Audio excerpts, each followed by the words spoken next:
M24 too. My fiancé just sabotaged my therapy and now I'm questioning everything. Ida for going ballistic. Okay, deep breaths. I'm finally posting this because I feel like I'm going to explode.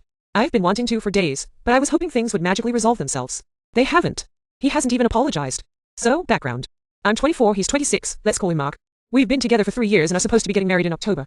Things have been tense lately. I've been struggling with anxiety and feeling really overwhelmed with wedding planning, and honestly, just life. My therapist, Dr. Ramirez, highly recommend by the way, suggested I start EMDR therapy to deal with some past trauma that's been bubbling up, which is making the anxiety worse. Mark has always been weird about mental health. He calls therapy navel-gazing and thinks talking to someone is a sign of weakness. He's one of those guys who thinks you should just tough it out. Which, FYI, is fantastic advice when you're stubbing your toe, not when you're dealing with crippling anxiety and flashbacks. I tried to explain to him that this was different. That MDR could actually help me function. He just rolled his eyes. Seriously, babe.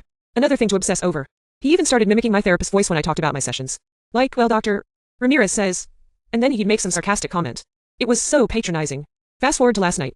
I was having a really bad panic attack. Seriously, I couldn't breathe. Mark, instead of comforting me, started making fun of me. He literally said, "Oh look, she's having a moment." What's Dr. Ramirez going to tell you about this? I was already feeling fragile, and that was just the final straw. I told him I needed to go to my therapy appointment, that I absolutely couldn't miss it. He scoffed and said, "Oh, so you're ditching me for your imaginary friend again." I was already teetering, and he just pushed me over the edge. I screamed. I screamed at him. I said he was manipulative and invalidating and that I couldn't believe he was being so insensitive. He just smirked and started filming me on his phone. I went off. I went off on him. I told him everything I'd been bottling up for years, how he always minimizes my feelings, how he always has to be the strong one, how he acts like my feelings aren't real. Then the real gaslighting started.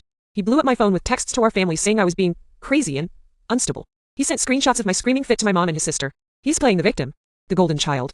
My mom immediately called me saying, "Honey, are you okay? Mark says you're having an episode." An episode. I'm having a legitimate reaction to being emotionally abused. I went NC from him, blocked his number, blocked him on social media. I feel awful, but I can't deal with this toxicity anymore. I'm honestly terrified he's going to try and smear me even more to his family. I already have flying monkeys circling, ready to defend his good intentions. I feel like I'm losing my mind. Is it okay that I completely lost it last night? Am I being unreasonable? I feel so guilty, but also so furious. I just wanted him to be supportive, to hear me. I wanted him to be my partner, not my tormentor. Edit. Okay, I know I should have done this sooner, but I checked his phone. Yes, I know, bad move, but I was desperate. He's been texting another girl. They're being flirty. He called her my safe space and said I was too emotional. I'm beyond hurt. I feel completely betrayed. And also, confirmed, he was deliberately trying to sabotage my therapy. I just cancelled the wedding. I'm done. Edit 2. My mom, the flying monkey, just called me again, saying Mark is so worried about me and wants to make things right. I blocked her too. I need to protect myself from this level of manipulation. TLDR, my fiancé mocked my therapy, filmed me having a panic attack, gaslit my family, and was secretly texting another woman. I'm cancelling the wedding and cutting everyone off.